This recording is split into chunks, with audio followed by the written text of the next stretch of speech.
Now, in the past couple of videos, we've explored interdependence by looking at the overview effect, this kind of really visceral and sometimes life-changing experience that those who go into space have when they see the Earth from the perspective of space, right?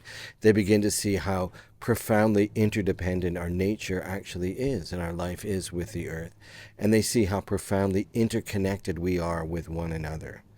The question arises, though, how does that help those of us who are experiencing the kind of loneliness and alienation and the sense of disconnection right now?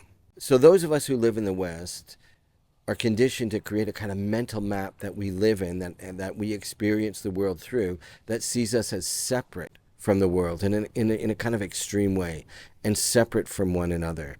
And it really emphasizes our differences, not our commonalities. This mental map, then, of extreme independence is toxic in the sense that when things go well for us, we see that all the good things that happen are entirely a result of our own actions, right? And that alienates us from other people. When things go wrong, the script kind of flips. We think that everything bad that happened to us was, again, kind of a result of our own actions. That alienates us against ourselves. In his book, Losing Ourselves, the philosopher Jay Garfield has a really good, pithy way of describing this. He says, "We are of the world, not over and against it." So we're not over the world kind of manipulating it. We're not against the world, being acted on by the world. We are actually, in his words, embedded in the world. We live in profoundly interdependently with the society around us. So to be able to see this in a kind of profound, visceral way, the way those who go into space do, is to open the door for recognizing our shared common humanity.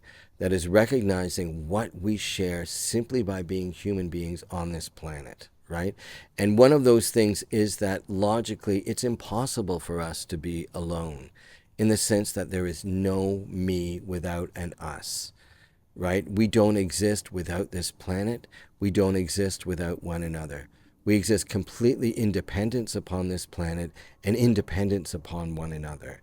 In either sense, when we open the door to this common humanity, it kind of takes away a lot of the fear and suspicion that we have of other people. But for this to work, it's got to be something that you actually experience at an emotional level. So it doesn't just stay in the head, but it actually begins to change the mental map, change the way that you experience the world. So you stop seeing yourself in terms of being separate from the world. You begin to see yourself as being embedded in the world and embedded in society, and with as much a right to be here as anybody else. So in the next video, I'm going to look at how Joseph Campbell, the famous mythographer, used the overview effect 40 years ago to predict the divisions that we're seeing in the world today. So it's really sort of counterintuitive, but I think fascinating. So thanks for watching, and I'll see you then.